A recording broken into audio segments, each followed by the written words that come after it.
جماعتی کوئی عہدہ نہیں امپورٹنٹ جس میں ان کو خدمت کی توفیق نہیں ملی. صدر خدام احمدیہ تھے، صدر انصار اللہ تھے. پھر جب کالج کو نیشنلائز ہوا تو وہ بتایا کرتے تھے، میں تو وہاں نہیں تھا اس وقت کالج میں، کہ حج صاحب نے واقفین زندگی کو بلایا اور فرمایا کہ اب کالج ہمارا نہیں رہا، چونکہ آپ نے جماعت کے لیے وقف کیا ہوا ہے. میری طرف سے آپ کو چوائس ہے، آپ چاہیں تو کالج کی نوکری کریں، پھر گورنمنٹ سرونٹ ہو جائیں گے، لیکن آئی ول کنسیڈر یو ایز واقف. وہ میرے ذہن میں ہوگا. لیکن اگر آپ چاہیں کہ حکومت کی نوکری نہیں کرنی تو پھر میرے پاس آ جائیں، میں آپ کو کوئی اسائنمنٹ دے دوں گا. تو اس وقت وہی بتاتے تھے کہ مرزا خورشید احمد صاحب نے، چودھری حمید اللہ صاحب نے، مرزا مجید احمد صاحب نے کافر کیا کہ نہیں ہم نہیں نوکری کریں گے جماعت میں، تو پھر تینوں کو جماعت میں کر دیا. بہرحال چونکہ ان کی کمٹمنٹ ایز وقف تھی، واقف رہے. پھر سب نے ان کو غالباً ناظر ریاست لنگر خانے کا جو انچارج تھا. تو آپ تو جی ناظر ہاں ناظر بہرحال وہی آپ کو پتا ہے ضیافت کے تھے، عہدے کا نام مجھے یاد نہیں. تو انہوں نے اس کو اس طرح امپروو کیا کہ کمرے ایئر کنڈیشن بھی باز کیے، سارے ایک جیسے تو نہیں تھے، فلش بھی لگوائے کمروں میں. تو ایک دفعہ میں نے ان کو پوچھا کہ آپ کوئی فیس اس کی مقرر کریں، کہنے لگے نہیں ہماری پالیسی ہے کہ فیس نہیں کرنی. اس کی وجہ ایک تو یہ ہے کہ مسیح السلام نے ایک جماعتی خدمت کا ادارہ بنایا ہے، دوسرا جو خیال ہے کہ اسے آمد ہو جائے گی اگر ہم اس کی فیس مقرر کریں تو ہم نے کیلکولیٹ کیا اس سے بہت زیادہ بغیر ہمیں تحریک کیے لوگ دے جاتے ہیں. کوئی ٹھہرتا ہے ہم اس کا 200 مقرر کرنے کے بعد 2000 دے جاتے ہیں. تو اللہ تعالیٰ نے اس میں کسان اٹھارہ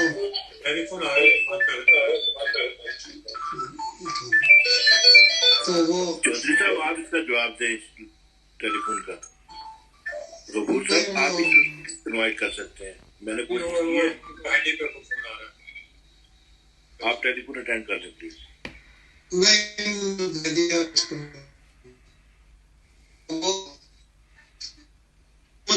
ذہانت ایسی تھی کہ میں نے بھی کہا اور بھی کہتے دوست کے بھی آخر آپ ایئر کنڈیشن انجوائے کرتے ہو، کہتے ہیں کہ نہیں اللہ تعالیٰ ہمیں اگر ہم اس کا کریں تو 108 ہو جائیں گے. دوسرا خدا لوگوں کو توفیق دیتا ہے تو جاتے ہوئے کچھ نہ کچھ ضرور دیتے ہیں اور ہماری توقع سے زیادہ دیتے ہیں. تو بڑی خوش اسلوبی سے انہوں نے وہ بھی انتظام جاری رکھا. وکالت اولیاء جماعت کا سیکنڈ ہائیسٹ رینک ہے ناظر اعلیٰ کے بعد. وہ بھی خدا تعالیٰ نے، حالانکہ ان سے سینئر لوگ تھے، چودھری ممدری صاحب بھی ٹیکنیکلی ان کے ماتحت تھے، اگرچہ وہ بطور استاد ان کی اسی طرح عزت اور احترام کرتے تھے، لیکن چوئی صاحب چونکہ وہاں ان کے ماتحت سمجھا، چوئی صاحب ان کو اسی طرح ٹریٹ کرتے جیسے وہ مجھ سے سینئر ہے. صوفی صاحب بھی ان سے سینئر تھے، صوفی صاحب بھی ان کے ماتحت تھے اور یہ اپنے استادوں کا اسی طرح عزت کرتے تھے. میرے ساتھ ان کا چونکہ ایک دلی تعلق تھا تو میرے ساتھ بہت سی باتیں شیئر بھی کر لیتے تھے، لیکن یہ میں جانتا ہوں کہ اللہ تعالیٰ نے خلوص کوٹ کوٹ کر بھرا تھا، وفاداری کوٹ کوٹ کر بھری تھی. ذہانت میتھمیٹکس کے وہ خود تھے، اتنی جلدی کیلکولیشنز کیا کرتے تھے. اب تو چونکہ کمپیوٹر آ گیا تو بڑی آسانی ہو گئی ہے، لیکن وہ جتنے دنیا کے چندے ہوتے تھے وہ اس طرح سے کرتے ہیں نا، جمع تفریق بڑی تیزی سے. میتھمیٹکس کا سبجیکٹ بھی تھا، پروپورشن نکالنا، پرسنٹیج نکالنا. بہرحال مجھے تو سمجھ نہیں آتی ان کی کون سی خوبی بیان کروں جس کا آپ کو علم نہ ہو. میں نے وہی باتیں دہرائی ہیں جن کا آپ سب کو علم ہو.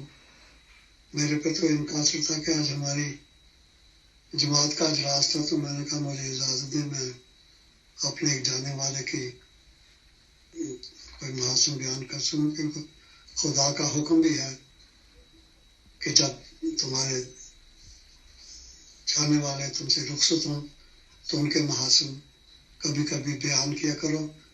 اس کی وجہ سے ایک تو خود اپنے آپ میں نیکی کی توفیق یا تحریک پیدا ہوتی ہے، دوسرا ان کے لیے دعا کا موقع پیدا ہو جاتا ہے. باقی ہے چودھری مبشر کالر صاحب اگر مفسر کوئی بات کرنا چاہے تو پلیز. السلام علیکم. وعلیکم بہت بڑا ہے چودھری صاحب نے ابھی فرمایا ہے 67 ایئرس. میں کہہ سکتا ہوں کہ 60 سال کے قریب تو میں ابھی خدا کے فضل سے انہیں جانتا ہوں.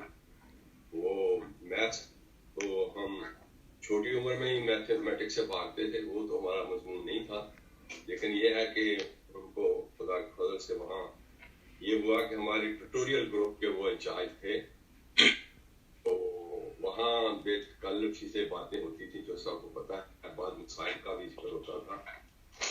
تو وہ اس طرح پھر جب میاں رفیع صاحب کے بعد صدر خدام احمدیہ بنے ہیں، تو جو ہمارے استاد المکرم محمد اسلم صابر صاحب ہیں، ان کا ہوتا تھا عبد ثانی پہ ڈیوٹی خدام احمدیہ کے اجتماع کے موقع پہ، اور ہم جو چند اسٹوڈنٹ تھے ان کے ساتھ وہ ہمیں پھر ڈیوٹی پہ لگا لیا کرتے تھے ساتھ.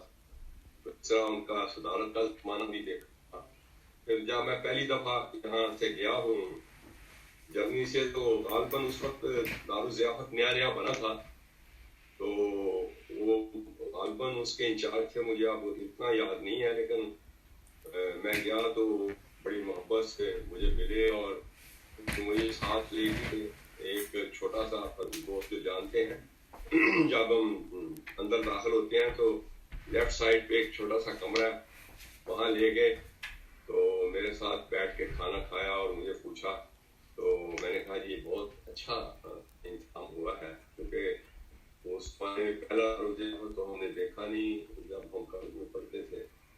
تو پھر خدا کے فضل سے یہاں جرمنی میں بھی تشریف لاتے رہے ہیں. چودھری صاحب نے جس طرح فرمایا ہے وہ کبھی کبھی ہنستے تھے اور وہ پھر بہت ہی کم، لیکن بہرحال ان کا آج صبح مشرین انچارج صاحب نے مجھے نماز کے بعد ان کی وفات کا بتایا ہے. میں نے رات نہیں دیکھا اپنا فون، تو میں نے 2-3 اشعار ان کے لیے لکھے تھے آج ہی حضور کی خدمت میں بھی خط لکھنے کے بعد.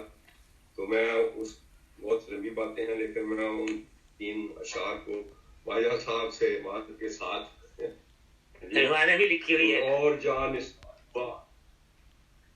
ایک اور جان نثار ہوا ہم سے پھر جدا، سالار قافلہ کا اقلال بے بہا، گن گن کے لفظ بولا دانش سے تھا برا، غور و فکر میں ڈوبا رہتا تھا وہ سدا، ربوا کی سرزمین ہے اس بات کی گواہ، ربوا کی سرزمین پہ عاجز ہی وہ پھرا.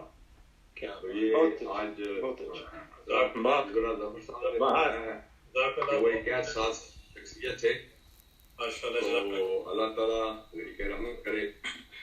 وہ اللہ تعالیٰ حضور کو کی خدمت میں بھی میں نے خط لکھا ہے کہ اللہ تعالیٰ ان جیسے سلطان النصیر اس کا وقت کو اور عطا فرمائے. آمین. اپنا چودھری منیر باجوہ صاحب سے درخواست ہے کہ اگر کچھ سے درخواست ہے کہ وہ اگر کچھ اپنی طرف سے کہنا چاہیں تو پلیز. جی میں عرض کرتا ہوں جی، ان کی یا کسی بھی فرد کی اگر ایک ایک نیکی کی گنوائی جائے تو ٹائم بہت لگتا ہے اور پھر بھی ان کا حق ادا نہیں ہوتا. میں بحیثیت استاد ان کو سمجھتا ہوں کہ اگرچہ ہم نے ان سے نہیں پڑھا، نہ ہمارا سبجیکٹ تھا، لیکن وہ نمونے ایسے چھوڑ کے گئے ہیں، ایسا اسوہ اپنے شاگردوں کے لیے کہ رہتی دنیا تک لوگ ان کا ذکر کرتے رہیں گے. انتہا درجے کی اطاعت، مجسم اطاعت و جس خلیفہ وقت کے ساتھ تو بے انتہا تھا، لیکن جیسا ابھی پروفیسر صاحب نے بتایا کہ اپنے اساتذہ کے ساتھ، اپنے کولیگز کے ساتھ بے پناہ ان کی اطاعت کا نمونہ ہوتا تھا. اسی طرح ایک دفعہ انہوں نے بتایا، مجھے صحیح یاد نہیں الفاظ، وہ کہہ رہے تھے ایک دفعہ وہ لنگر کھانے کے انچارج تھے جلسہ سالانہ پر، تو حضور نے خلیفہ ثالث رحمہ اللہ نے فرمایا کہ یہ آپ کی گیس و چولہے وغیرہ ٹھیک چل رہے ہیں، حالانکہ بالکل درست تھے، کوئی اس میں کمی کسی امر کی تھی نہیں. میں نے کہا جی بالکل ٹھیک. پھر میں نے آگے سوچا کہ حضور نے کیوں پوچھا، دیکھو ان کی اطاعت اور سعادت مندی. وہ کہنے لگے کہ میں پھر سیدھا نکل گیا، وہ سوئی گیس کی سڑک پہ گیا احمد نگر، وہاں جو ان کا ہیڈ آفس تھا نا، پاور اسٹیشن اس کا سوئی گیس کا، اس کے جا کے میں نے پوچھا کہ گیس صحیح آ رہی ہے. اسے چیک کیا، کہنے لگا وہ آپ نے یاد کرا دی ہے، ورنہ یہ تو پھٹ جانا تھا، اتنا زبردست اس کا نقصان ہونا تھا، آپ کے تو سارا وہ جلسے کا پروگرام ہی ختم ہو جانا تھا. تو کہنے لگے کہ خلیفہ وقت کی چھوٹی سے چھوٹی اشارے کو بھی سمجھو، اس میں ضرور حکمت ہوتی ہے. اور دوسرا وہ آئے ہمبرگ، یہاں آ کے انہوں نے پوچھا، خدا عملہ دیا کا میٹنگ بلائی عاملہ کی، تو قائد صاحب کے نا تجربہ کاری تھی، جی چور صاحب یہاں یوں حالات ہیں، وہ ہیں دوست کا کہنا نہیں مان. انہوں نے فرمایا کہ میری ایک بات یاد، کسی کام میں بہانہ نہ ڈھونڈو کہ اس سے کوئی فرار یا کوئی جیسے کہتے ہیں کوئی سوراخ ایسا ملے کہ میں ادھر سے ادھر نکلوں. وہاں سینہ سفر ہو کے اس خدمت کو بجا، اور اسی طرح انہوں نے کر کے دکھایا اپنا سارا. ان کو افریقہ بھیجا گیا، ان کو کینیڈا بھیجا گیا، حضور نے جہاں جہاں ان کو بھیجا، ایک تیار شدہ گھوڑے کی طرح خدمت کے لیے اپنے آقا کے قدموں میں سر جھکائے. یہ بہت بہت شکریہ.